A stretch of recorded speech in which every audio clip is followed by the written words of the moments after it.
देखिए, paper leak जब भी होता है तो ये लाखों स्टूडेंट्स के करियर का मर्डर होता है। दिन रात मेहनत में लगे रहते हैं, पढ़ाई करते हैं, और जब पेपर लीक होता है तो उनको कितना तकलीफ होता है ये स्टूडेंट से बेहतर कोई नहीं समझ सकता। हम समझते हैं क्योंकि हमने परीक्षा दी है। किस पे भरोसा करे, किस नेता पे, किस सरकार पे भरोसा करे, क्योंकि हर सरकार में ये चीज हो रहा है। 26 वर्षों में 17,000 से अधिक डॉक्टर बना चुका बिहार एवं झारखंड के छात्रों के बीच विश्वसनीय संस्थान गोल।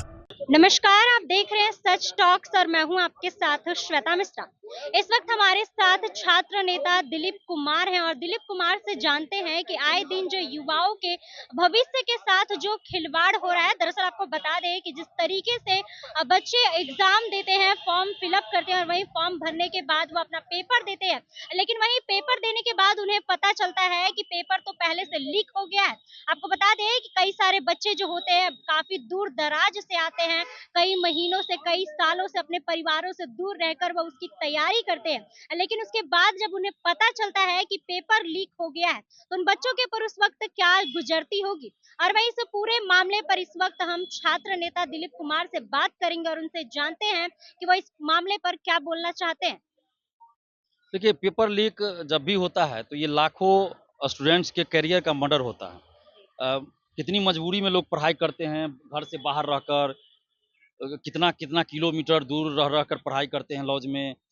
महीना जब लास्ट होता है, 10 दिन बचता है, 12 दिन बचता है, तो पैसा खत्म हो जाता है। अधिकतर 90% स्टूडेंट्स के पास, 10% होगा जिसके पास बहुत पैसा है, गार्जियन के पास तो रहता होगा, वो अलग चीज़ है। लेकिन 90% स्टूडेंट्स की हम बात करें तो महीना जब खत्म होने वाला आता है, 10 दिन 12 दिन पहले पैसा खत्म। हम लोग खुद भुगते हैं, लॉज में रह के पढ़ाई की हम लोग जानते हैं। पैसा खत्म होता है, कभी कभी ऐसा होता है कि एक टाइम का खाना खा के रहना पड़ता है, और दिन रात मेहनत में लगे रहते हैं, पढ़ाई करते हैं, और जब पेपर लीक होता है तो उनको कितना तकलीफ होता है ये स्टूडेंट से बेहतर कोई नहीं समझ सकता। हम समझते हैं क्योंकि हमने परीक्षा दी है। दूर दराज से आते हैं कि जाना है, पेपर देना है, और जब पेपर दे के आते हैं तो पता चलता है कि पेपर लीक हो गया है। बिल्कुल, वो एग्जाम दे दूर, एक हजार किलोमीटर दूर एग्जाम देने भी जाते हैं, ट्रेन में किस तरह से मुसीबत का सामना करके, और उसके बाद वो एग्जाम दे के बाहर निकले, पता चला पेपर लीक हो गया, धांधली सेटिंग हो गई, तो रिजल्ट में गड़बड़ी हो गई। तो ये बहुत मर्माहत होती है। अंतरात्मा जो है ना, आत्मा जो है स्टूडेंट की, वो रोती है कि कहाँ हम आ गए, हम क्या मतलब किस पे भरोसा करें, किस नेता पे, किस सरकार पे भरोसा करें, क्योंकि हर सरकार में ये चीज हो रहा है। तो इस पर तो सरकार को कोई ठोस कदम उठाना चाहिए ना। बिल्कुल ठोस कदम उठाना चाहिए। हम लोग पेपर लीक के खिलाफ कठोर कार्रवाई और कठोर कानून बनाने की मांग हम करते रहे हैं, जिसमें केंद्र सरकार ने हमारी 1-2 मांग को माना, जैसे 10 साल की सजा और भी कुछ प्रावधान, 1 करोड़ रुपया जुर्माना, तो ये सब डिमांड हमारे माना गया है। लेकिन अभी भी उस कानून में और भी चीज होना चाहिए कि जो पेपर लीक में संलिप्त पकड़ा जाए, और अगर वो संगठित गिरोह के रूप में काम कर रहा है, मतलब वो लगातार कई पेपर लीक में शामिल है, तो वैसे लोगों को आजीवन कारावास की सजा या फांसी की सजा होनी चाहिए। जैसे संजीव मुखिया हुआ, रंजीत डॉन हुआ, सिकंदर यादवेंदु हुआ, ये रॉकी जो राकेश या रॉकी करके पकड़ाया है, तो ऐसे लोगों को, क्योंकि ये लोग संगठित गिरोह के रूप में लगातार ये लोग हर परीक्षा का पेपर लीक करा रहे हैं, तो ऐसे लोगों को फांसी होनी चाहिए और सारी संपत्ति जब्त होनी चाहिए।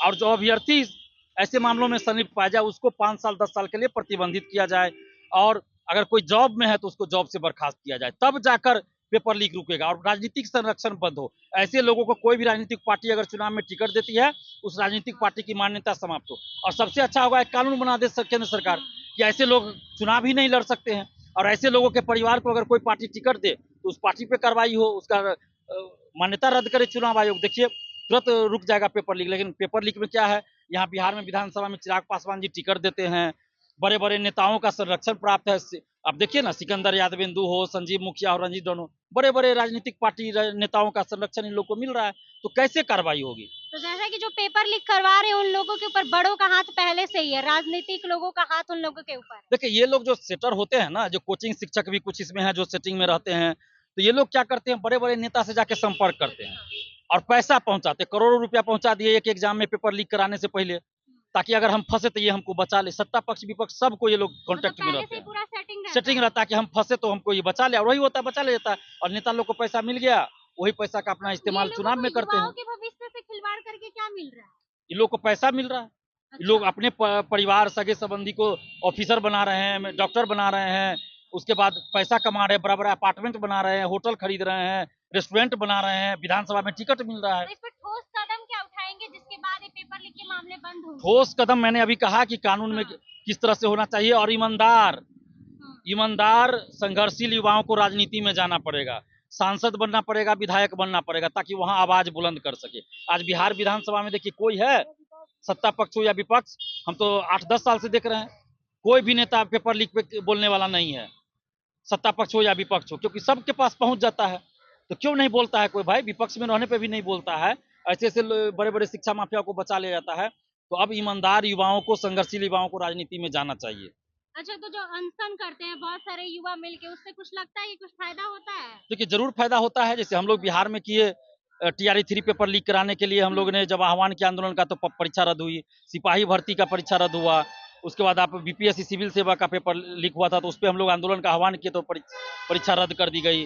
BSSC CGL 3 का एक शिफ्ट का परीक्षा रद्द हुआ। तो ऐसा नहीं कि परसेंटाइल लाया गया, BPSC में आंदोलन किए तो वापस लिया गया। तो आंदोलन से असर तो होता ही है, क्योंकि ये लोकतंत्र है। देखिए यहाँ जो भी नेता है उनको वोट चाहिए, तो अगर युवा एकजुट हो जाए, सड़क पे उतर जाए, संख्या रहे, भीड़ रहे, तो सरकार को बात माननी पड़ती है। अभी देखिए केंद्र सरकार भी बहुत सारे मामलों पे झुकी ना, किसान आंदोलन पे झुकी ना, तो उसी तरह नीट मामले पे भी अगर बड़ा आंदोलन देश भर में होता छात्रों का, तो जरूर सरकार को झुकना पड़ जाता। लेकिन यहाँ नीट मामले में क्या है, कोचिंग वाले मना कर देते हैं, बहुत कोचिंग वाले, कुछ कोचिंग वाले हैं जो सपोर्ट कर रहे हैं छात्रों का, लेकिन अधिकतर सेटिंग में रहते हैं, तो वो लोग स्टूडेंट को डराते हैं, अभिभावक भी डराते हैं, स्टूडेंट को आंदोलन में नहीं जाने देते हैं। कुछ बच्चे ऐसे हैं कि जैसे कि नीट पेपर लीक हुआ है, उसमें कई सारे ऐसे बच्चे हैं जो खुद अच्छे से पढ़े हैं, दिन रात मेहनत करके पढ़े हैं, तो उन लोगों के साथ तो गलत हो जाएगा ना? बिल्कुल।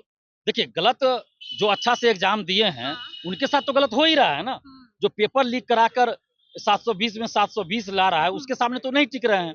तो इसलिए परीक्षा रद्द होनी चाहिए। और जो अपने मेरिट से, ईमानदारी से वो एग्जाम दिए, तो उनको तो अगली बार भी ये मार्क्स आएगा, ऐसा नहीं कि नहीं आएगा, अगली बार भी उनको मार्क्स आएगा और फिर ज्यादा से वही आएगा। डर के साथ फिर मेहनत करना पड़ेगा। मेहनत तो वो किए हुए हैं, हाँ। लेकिन अगर परीक्षा रद्द होती है तो जो पेपर लीक का फायदा उठाए, तो दोबारा वो पेपर लीक का फायदा नहीं उठाएगा। तो इसका फायदा तो ईमानदार लोगों को ही तो होगा। क्या गारंटी है कि फिर से पेपर लीक नहीं होगा? ये तो सरकार को गारंटी देना पड़ेगा ना। ये तो आयोग को, सरकार को देना पड़ेगा, ईमानदारी से कार्रवाई करनी होगी सरकार को। ये तो हम लोग नहीं कर सकते हैं ना, हम लोग तो सरकार में नहीं है कि कार्रवाई करेंगे, हम लोग कार्रवाई की मांग कर सकते हैं। जैसा कि आपने सुना, इस वक्त हमारे साथ छात्र नेता दिलीप कुमार थे और उन्होंने बताया कि अगर सरकार कोई ठोस कदम उठाती और इसके साथ ही ईमानदार युवक की जरूरत है जो लोग राजनीति में जाए, और वहीं जो लोग पेपर लीक करवाते हैं उन लोगों के ऊपर पहले से ही किसी बड़े आदमी का हाथ होता है, पॉलिटिशियन का हाथ होता है, और यह सब कुछ पहले से सेटिंग होती है। बाकी इस पूरे मामले पर आप क्या कुछ बोलना चाहते हैं, कमेंट बॉक्स में अपनी राय जरूर दें। फिलहाल इस खबर में बस इतना ही। ऐसे ही तमाम खबरों के लिए बने रहे हमारे साथ और देखते रहे सच टॉक्स। धन्यवाद।